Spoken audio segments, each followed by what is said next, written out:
this is what life is like in Iraq, death on a road. That's what life is like in Iraq. It's like every man for himself. And various, familial or tribal sort of factions around the country trying to scrape together little power enclaves so that they can try and get a little bit of whatever's to come in the future. And I think the sectarian violence definitely, exists now, but it didn't exist in the old Iraq. And across the Cauda represent the old Iraq on some level, because there's a Sunni, a Shia, and a Christian in the band playing metal together harmoniously. And it was no problem that they were different sects. But because of the brain drain, because it's, chaos, and there's so much violence in the streets, that now there are Sunnis and Shia, there is a sectarian rift that's happening. Did you try and get in touch with the original lead singer? You mentioned. Yeah, and actually we were going to save this to the end of the night, but we're really happy and thrilled that Waleed is here in the audience tonight. Waleed.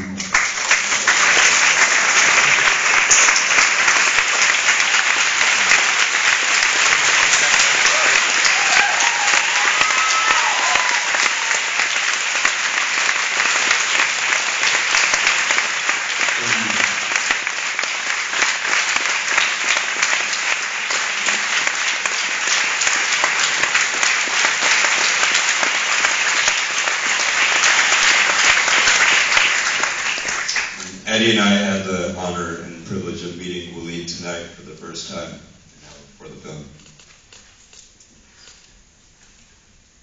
Before the band was rejected at the Canadian Embassy, what was their perception of Canadians? I know you're from Canada, and how was that? I'm just curious how they perceive Canadian versus Americans.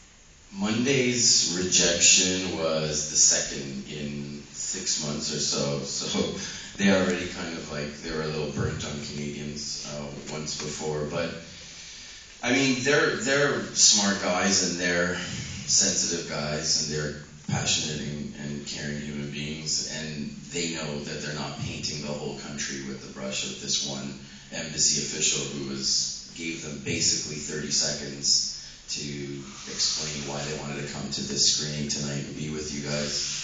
She said, "Don't give me any of your bullshit," and that's when Marwan started to raise his voice and get mad with her, and then she kicked him out of the office. They dream of coming here. They dream of coming to America. They dream of going to Sweden. They're dreaming of going anywhere where they have the same freedoms and privileges that we have here.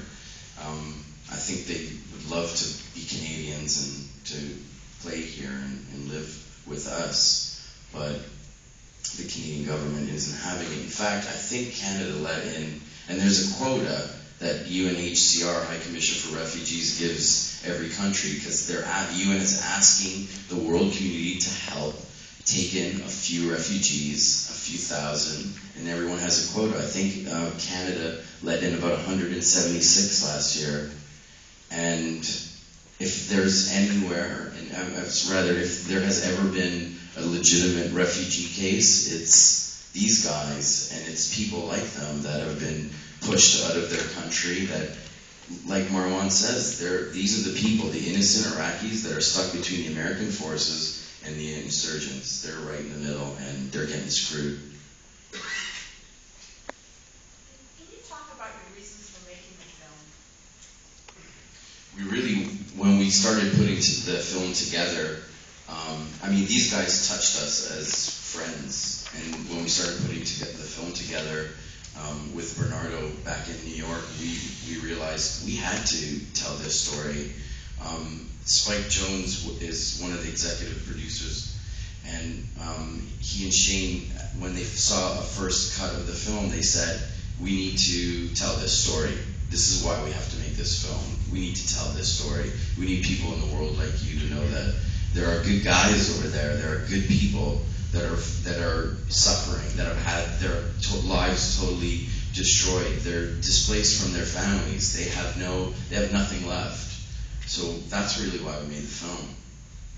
I think what we learned in going over there and meeting these guys is how little we actually know about Iraqis, and that was the reason why it propelled us to continue on with it. But in a way, we kind of made the movie by accident because we were just filming for VBS, which was our website, and then again it was the people around us who said, there's the same people that Eddy mentioned, Bernardo and Shane and Spike and Monica Hampton, and that was the team that basically said, we have enough material here, we should try and make a film out of it.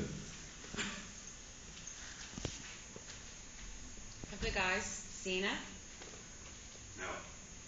They haven't seen this version right here. They saw up until that point where Syria. Yeah, up until Syria, because that was the last leg of the journey.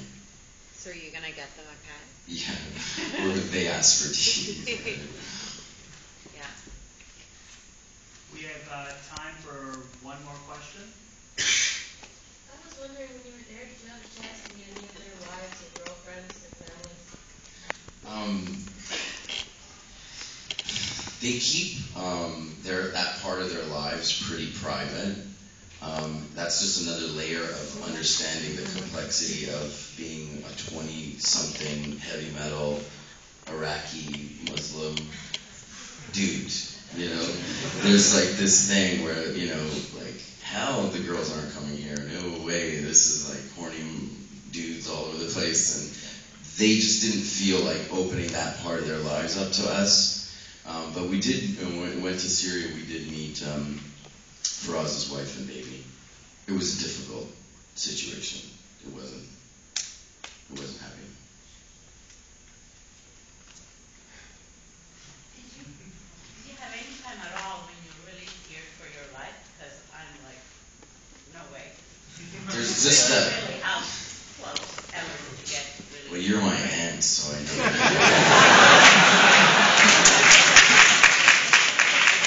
There was really one time in the film. There was only one time in that trip to Baghdad when I was really afraid, and you saw it on film. That's when I do that weird. That's me shitting my pants.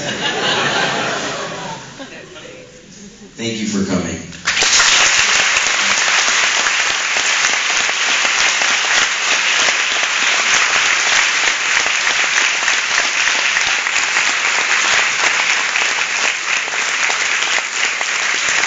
Just a quick reminder once again, this film is eligible for the Audience Choice Award. Please do not forget to vote on your way out of the cinema. Thank you very much.